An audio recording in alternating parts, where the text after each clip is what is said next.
নমস্কার, আমি বেনু আপনাদের সবাইকে স্বাগত জানাই। আজ এই ভিডিওতে আমরা আলোচনা করব কিন্নর কৈলাস যাত্রা নিয়ে। এবছর এতদিন পর্যন্ত কিন্নর কৈলাস যাত্রা আনঅফিসিয়ালি হচ্ছিল। আজকে থেকে অর্থাৎ 30শে জুলাই থেকে 10ই আগস্ট পর্যন্ত এই যাত্রা অফিসিয়ালি চলবে। তো যারা আপনারা অফিসিয়ালি এই যাত্রাটা করতে চান তারা নিশ্চয়ই রাস্তাতেই আছেন, কিন্নরের উদ্দেশ্যে যাচ্ছেন। এই ভিডিওটা আপনাদের লাস্ট মিনিট সাজেশন হিসেবে কাজে লাগবে। আর যদি আপনারা এর পরে যাত্রা করতে চান বা আগামী বছর যাত্রা করতে চান তাহলে এই ভিডিওতে দেওয়ার তথ্যগুলো আপনাদের অবশ্যই কাজে লাগবে। মানে এই বছর 10ই আগস্টের পরে আবার আনঅফিসিয়ালি যাত্রা হবে, এটা কনফার্ম।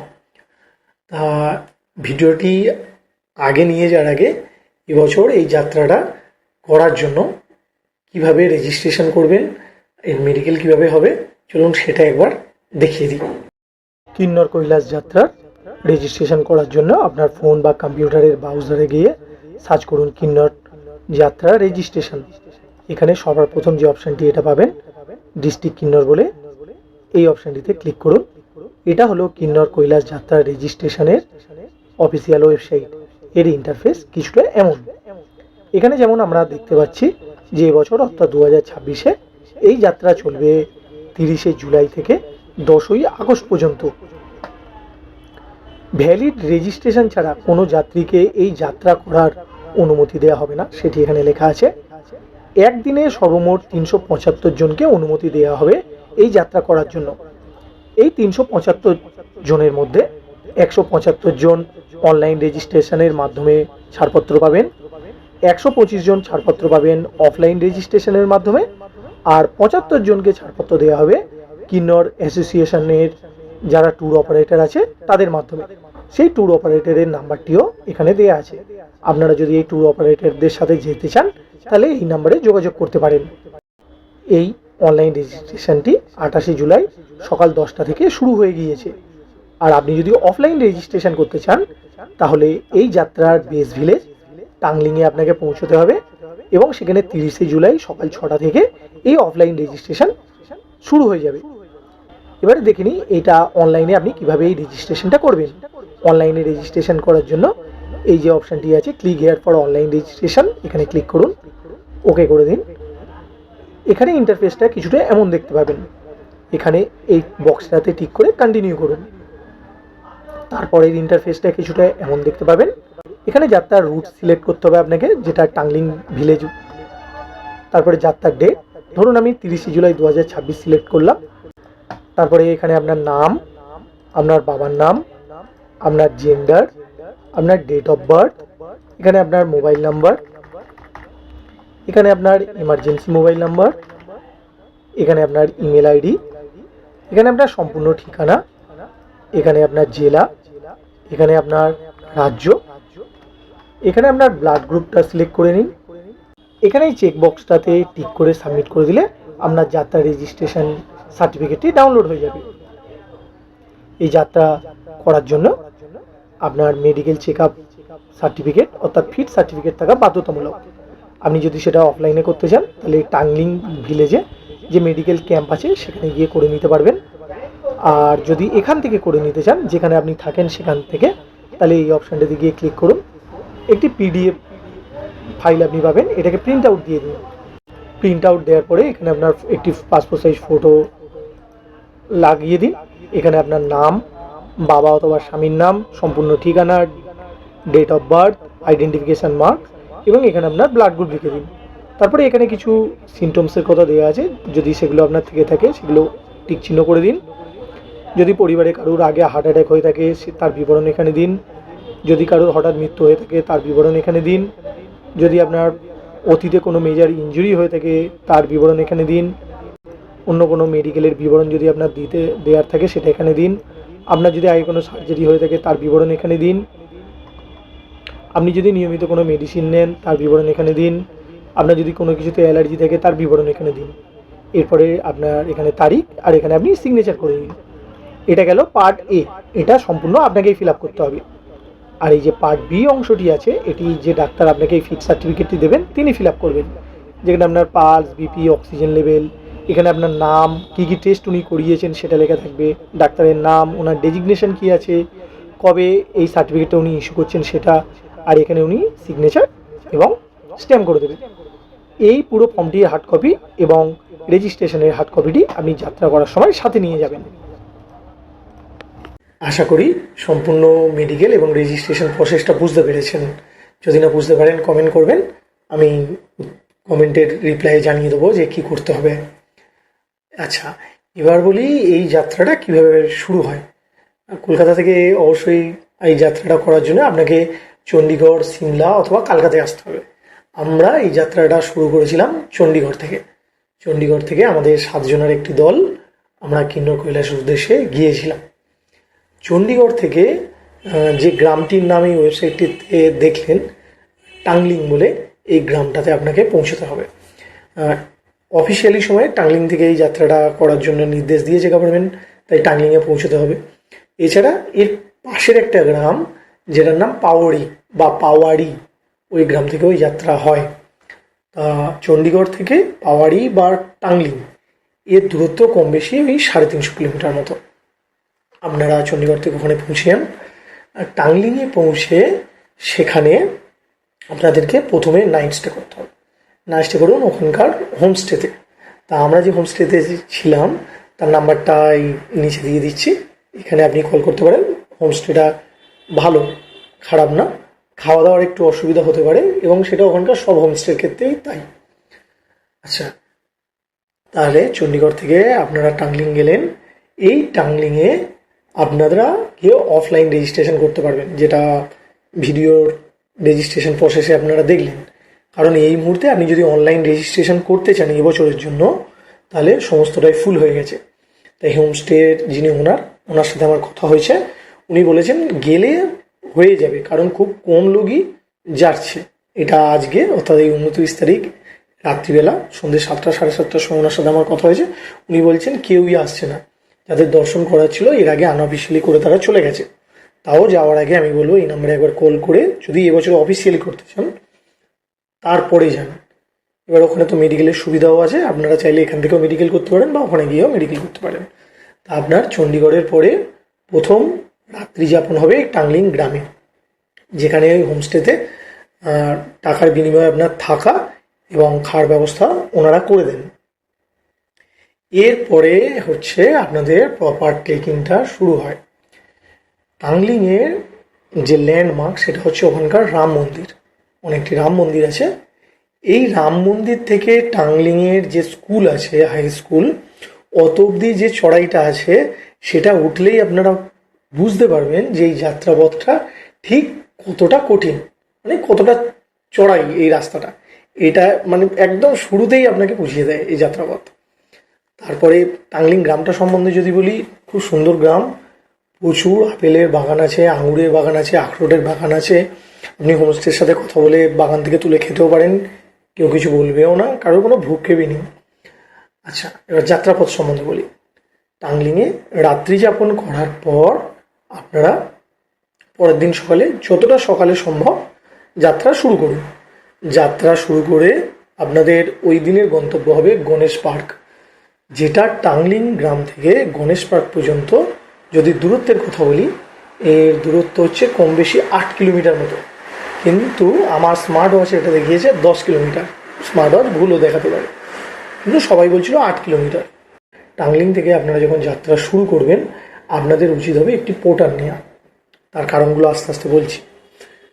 পোর্টার এই কারণের জন্য নেওয়া প্রয়োজন, টাংলিং থেকে গণেশ পার্ক পর্যন্ত যাওয়ার যে রাস্তাটা আছে এটা প্রচণ্ড চড়াই, ভিডিওতে আমি দেখাচ্ছি কেমন। তাছাড়া এখানে খাবার জলের প্রচণ্ড সমস্যা। পোর্টারের কাছে বেটার হবে আপনারা একটা 1 লিটার করে 2 লিটারের জলের বোতল আপনাদের একটা ছোটো পিট্টু ব্যাগেতে ক্যারি করুন। সাথে অপ্রয়োজনীয় জিনিস যেগুলো আপনাদের লাগবে না সেগুলো নিচে টাংলিং ভিলেজের হোমস্টেতে রেখে যান। দরকারি জিনিস যেটা দর্শন করতে, মানে কিন্নর কৈলাস দর্শন করতে এবং দর্শন করে ফিরে আসতে যে যে জিনিসগুলো লাগবে আপনাদের, সেটা আপনার ছোটো পিটু ব্যাগেতে নিয়ে নিন। কী কী জিনিস লাগবে বলছি পরে। এবারে আর পোর্টার উচিত হবে 4 জন মাথাপিছু একটা পোর্টার নেওয়া, কারণ এই পোর্টার এবং ইনি গাইড যে আপনাকে দর্শন করাতে খুব মানে যে আপনাকে দর্শন করতে খুব সাহায্য করবে পরবর্তী সময়। আচ্ছা, যাত্রাপথটা বলি। টাংলিং ভিলেজ থেকে যখন আপনার যাত্রাটা শুরু হবে, এই যে রেল ব্রিজটা আছে এটা পার হওয়ার পরে একদম চড়াই শুরু। কিছুটা দূর গিয়ে আবার এই যে জায়গাটা আপনারা এখন দেখতে পাচ্ছেন, এটা হচ্ছে টাংলিং ভিলেজ থেকে 2 কিলোমিটার। এখানেই হচ্ছে আপনার লাস্ট খাবার জল আপনি এখানে পাবেন। এখান থেকে আপনাদের জলের যে বোতল আছে সেটাকে রিফিল করে নিন। কিন্তু এখানে আবার আর একটা সমস্যা আছে। আমরা যখন যাত্রা শুরুর জন্য যাই সেই দিন আমরা এখান থেকে খাবার জল পেয়েছি, খুব সুন্দর পরিষ্কার জল ছিল। কিন্তু যখন ফিরি এখানে জল আবার ঘোলাটে ছিল, মানে খাওয়ার অনুপযোগী জল। তা সুতরাং প্রোডাক্টটা এই জন্যই নেওয়া প্রয়োজন যে আপনারা 1 লিটারের 2টো বোতল হোমস্টে থেকে নিজেদের কাঁধেতে ব্যাগেতে নিয়ে নিন। আর পোর্টারের কাছে বললাম 4 জন পিছু একটা পোর্টার নিতে। পোর্টারের কাছে 5 লিটার জল দিয়ে দিন, 5টা ছোটো ছোটো বোতলে। এবং পোর্টারের কাছে যেটা দেবেন সেটা হচ্ছে যদি সম্ভব হয় এরকম একটা স্টোভ আর এরকম একটা গ্যাসের ক্যান সাথে নিয়ে নিন। কিছু শুকনো খাবারের সাথে সাথে চটজলদি বানিয়ে খাওয়া যায় এরকম কিছু, যেমন ম্যাগি বা গরম জল, ওই যে প্যাকেটজাত খাবারগুলো আসে ওর মধ্যে দিয়ে দিন, ম্যাগি হয়ে যাবে, জাস্ট খেয়ে নিন। এরকম যদি করতে পারেন তাহলে খুব ভালো হয়। তাই এখান থেকে জল ভরা হয়ে গেলে আবার হাঁটা শুরু করুন। চড়াই, সমস্ত রাস্তাটাই চড়াই। এই যেখান থেকে জলটা ভরছেন এর পরের এই যে বাঁধটা আপনারা দেখছেন, এখান থেকেই আপনারা প্রথম কিন্নর কৈলাসের দর্শন পাবেন। খুব সুন্দর লাগবে, মন পুরো আপ্লুত হয়ে যাবে। এই 2 কিলোমিটারের কোনো ক্লান্তি আপনাদের মনে হবে না। এই জায়গাটা থেকে আপনারা দর্শন পাবেন যদি আকাশ ক্লিয়ার থাকে। আমরা পেয়েছিলাম, ভিডিওতে দেখতেই পাচ্ছেন। তারপরে ফের চড়াই শুরু করুন। কিছু দূর গিয়ে এর পড়বে এটা হচ্ছে ম্যাগি পয়েন্ট। এবারে এই ম্যাগি পয়েন্টে কিছুক্ষণ সবাই রেস্ট নেয় এবং এখানে পুনরায় খাবার জলের ব্যবস্থা থাকে, কিন্তু আমরা যখন গেছিলাম ছিল না, যেহেতু আমরা আনঅফিসিয়াল করছিলাম। অফিসিয়ালি টাইমে সম্পূর্ণ টাংলিং গ্রাম থেকে আপনার গণেশ পার্ক পর্যন্ত সব জায়গাতে লঙ্গর, আপনার পানীয় জলের ব্যবস্থা, মেডিকেল ক্যাম্প সমস্তটাই থাকবে। অসুবিধা তেমন হয় না। কিন্তু যদি আনঅফিসিয়ালি যান তাহলে বেটার হবে এই ম্যাগি পয়েন্টে বসে যদি স্টোভ আর গ্যাসের ক্যান নিয়ে যেতে পারেন, এখানে চটজলদি কিছু বানিয়ে খেয়ে নিতে পারেন। কারণ এখানে কিছু গণেশ মানে এই ম্যাগি পয়েন্টে যে দোকানটি আছে ওখানে প্রথমত ম্যাগি অর্ডার দিয়ে আপনারা যদি বানান তার খরচা তো অনেক পড়বে, সেটা আলাদা প্রশ্ন। তার পরের ব্যাপার হচ্ছে 1 প্লেট ম্যাগির জন্যে আপনাকে 1 ঘন্টা ওয়েট করতে হতে পারে, যেটা বেকার। মানে অতক্ষণ ওয়েট করা মানে কারণ ছাড়াই ওয়েট করা। তারপরে এখান থেকে আবার চড়াই শুরু। এবারে এটা হলো গণেশ পার্ক। গণেশ পার্কে আপনারা পৌঁছান। নিচের যে হোমস্টে থেকে আপনারা যাবেন সেখানেই বলুন গণেশ পার্কে আপনাদের জন্য টেন্ট বুক করে দিতে, ওনারা ব্যবস্থা করে দেবেন। কারণ নিচে যাদের হোমস্টে আছে ওপরের যারা টেন্টের পরিষেবা দেন দুজনের মধ্যে আদান প্রদান হয়। তা গণেশ পার্কে এখানে পৌঁছে যান। তা এই যে টাংলিং থেকে গণেশ পার্ক পৌঁছতে কারোর 5 ঘন্টা, কারোর 6 ঘন্টা সময় লাগে। আমাদের লেগেছিল প্রায় 9 ঘন্টা। গণেশ পার্কে পৌঁছে গেলে টেন্টের যিনি ওনার আছে সেখানে রাতের খাবার দাবারও তিনি ব্যবস্থা করে দেবেন, একটা সম্পূর্ণ প্যাকেজের মধ্যে থাকে। এই চার্জেসগুলো আমি বলছি লাস্টে। আর এখানে পানীয় জলের কোনো সমস্যা হবে না, বাথরুম, টয়লেট সমস্তটাই ব্যবস্থা আছে। আনঅফিসিয়ালি যে আমরা গেছিলাম তার সে সময় তো ছিলই, আর অফিসিয়ালি সময় কোনো অসুবিধাই হয় না, এখানে আরও প্রপার ব্যবস্থা করা হয়।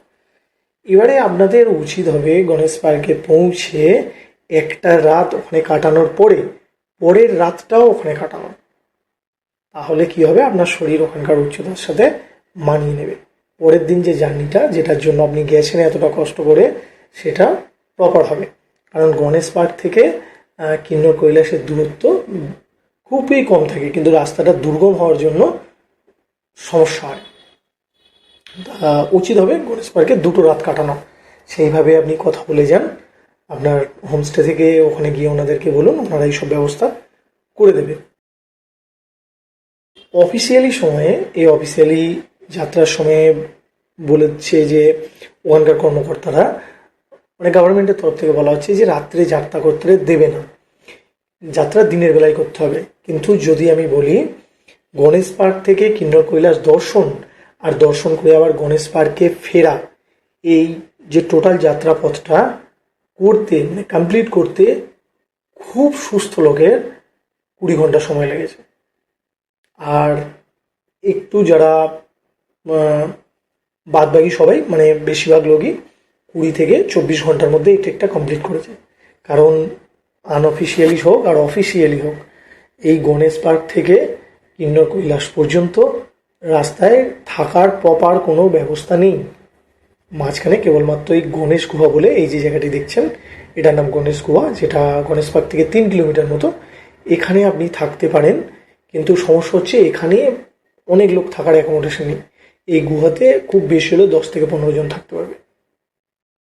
সুতরাং এটা মাথায় রেখে এই যাত্রাটা করবেন। এবার গভর্নমেন্ট বলছে দিনের বেলা যাত্রাটা করাবে, সেটা কিভাবে করাবেন সেটা ওনারাই ভালো বুঝতে পারবেন। কিন্তু রাত্রে কেন এই যাত্রাটা করে, পার্বতী কুণ্ড থেকে আপনার কিন্নর কৈলাস পর্যন্ত এই যে যাত্রার পথটা বা এই যে জায়গাটা, দুপুর 1টার পর থেকে সম্পূর্ণ ওয়েদার চেঞ্জ হয়ে যায়, প্রচণ্ড বাজে ওয়েদার হয়। আর এটা আপনি গণেশ পার্কে থেকে বুঝতে পারবেন। গণেশ পার্কে যখন আপনি থাকবেন দেখবেন দুপুর ওই 3টের পর থেকে সম্পূর্ণ ওয়েদার চেঞ্জ। হঠাৎ কোথা দিয়ে মেঘ চলে এসেছে, বৃষ্টি শুরু হয়ে গেছে, তারপরে ঝোড়ো হাওয়া হয়েছে। এটা উপরে আরও অনেকটা বেশি হয়। আচ্ছা, এবার আসি যে এই যাত্রায় আপনি যখন যাবেন কী কী নিয়ে যাবেন। এটা খুবই দরকারি একটা বিষয়। যাত্রাপথের জন্য সব থেকে দরকারি হচ্ছে আপনার জুতোগুলো। আমাদের সাথে আমরা যারা গেছিলাম তারা সবাই একই জুতো পরিনি, আমরা সবাই আলাদা আলাদা কোম্পানির জুতো পরেছিলাম। সেই জুতোগুলোর ছবি নিচে দিয়ে দিচ্ছি দেখুন। মানে কচুয়ার জুতো পরেছি, বোলফিল্ডের জুতো কেউ পরেছে, আমি বাঁকাবুচির জুতো পরেছিলাম। সব কটাই যারা যে জুতোগুলোর ডিটেলস আমি দিচ্ছি, এই প্রত্যেকটা জুতো এই ট্রেকের জন্য পারফেক্ট। মানে কারোর কোনো কমপ্লেন ছিল না জুতো নিয়ে। জুতো ভালো হওয়া দরকার। সক্স আপনার 2-3 পেয়ার নেবেন, কারণ যদি কোনো কারণে ভিজে যায় বৃষ্টিতে চেঞ্জ করতে সুবিধা হবে। বৃষ্টির কথা বললাম, অবশ্যই রেনকোট নেবেন অথবা পঞ্চ নিতে পারেন। ছাতা কাজে লাগবে না, কারণ ওখানে প্রচণ্ড হাওয়া দেয়। সুতরাং ছাতা মেনটেন করাটা প্রচণ্ড চাপের। আচ্ছা, রাতের বেলা আপনাকে ট্রেক করতে হতে পারে, সেই জন্য টর্চ নেবেন। চার্জেবল টর্চ নেবেন না, এমন টর্চ নেবেন যেটাতে ব্যাটারি আপনি লাগালেন, ব্যাটারি শেষ হয়ে গেল, ব্যাটারিটা বার করে নিলেন, নতুন ব্যাটারি লাগালেন। কারণ যতই ভালো টর্চ হোক সেটা 9-10 ঘন্টা কন্টিনিউ জ্বলবে না। কারণ রাতের বেলায় এই যাত্রাপথে ট্রেক করতে হবে এবং রাত্রেই 9-10 ঘন্টা, মানে আমরা বেরিয়েছিলাম রাত 11টাতে। রাত 11টা থেকে এই যাত্রাটা শুরু করে সকাল 7টা পর্যন্ত কন্টিনিউ টর্চ জ্বলেছে। আবার দর্শন করে ফেরার পথে ঠিক সন্ধ্যে 7টা থেকে আবার রাত 11টা-12টা পর্যন্ত কন্টিনিউ টর্চ জ্বলেছে। সুতরাং চার্জেবল যে টর্চগুলো আছে সেগুলো না নিয়ে ব্যাটারি রিমুভ করে, মানে ব্যাটারি রিফিল করা যায় এরকম টর্চ নেওয়া ভালো হবে। আচ্ছা, যাত্রাপথে আপনার সব থেকে ভালো বন্ধু থাকবে আপনার এই স্টিকটি।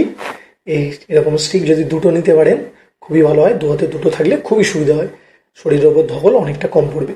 আচ্ছা, আমরা ফ্লিপকার্ট থেকে এই স্টিকটা নিয়েছিলাম। স্টিকটা সবাই একই নিয়েছিলাম, কোনো কমপ্লেন নেই। স্টিকটা সত্যিই খুব ভালো। এছাড়া গরমে এছাড়া ঠান্ডা থেকে বাঁচার জন্য কাপড় জামা তো নেবেনই। এছাড়া মেন যে জিনিসটা সেটা হচ্ছে এই ক্যানটা। এটা হলো অক্সিজেনের ক্যান।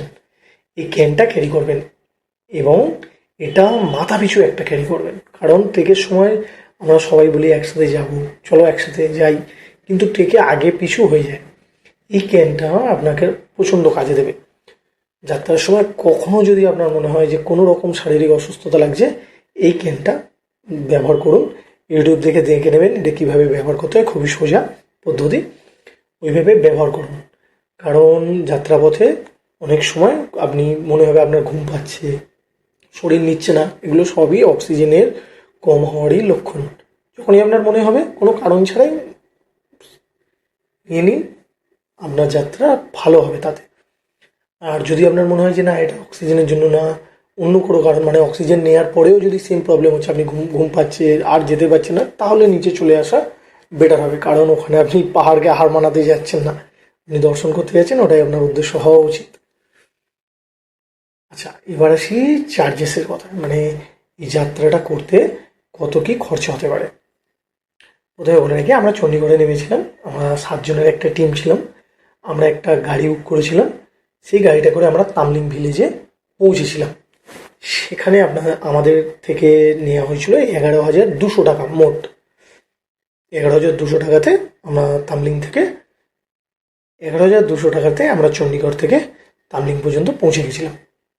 তামলিংয়ে যে হোমস্টেটাতে আমরা ছিলাম, সেই হোমস্টেতে থাকার চার্জেস নিয়েছিল আমাদের, ঘরের জন্য নিয়েছিল 600 টাকা, আর খাবারের জন্য মানে রাতের খাবারের জন্য নিয়েছিল 100 টাকা। এবং এই 100 টাকার বিনিময়ে আবার পরের দিন সকালবেলা আলুর পরোটা এবং চা দিয়েছিল। অর্থাৎ 700 টাকাতে আপনি এক রাত ওখানে থাকতে পারবেন, যেখানে রাতের ডিনার, সকালের ব্রেকফাস্ট আপনাকে দেওয়া হবে। এবার আসি গণেশ পার্ক। গণেশ পার্কে আমাদের চার্জেস নিয়েছিল পার হেড 1300 টাকা। সেখানেও রাতের ডিনার, সকালবেলার আপনার ব্রেকফাস্ট, দুপুরের লাঞ্চ দিয়েছিল। এটা হচ্ছে 1300 টাকাতে হয়েছিল। আর পটারের খরচা হয়েছিল 3,000 টাকা, একটা পটার।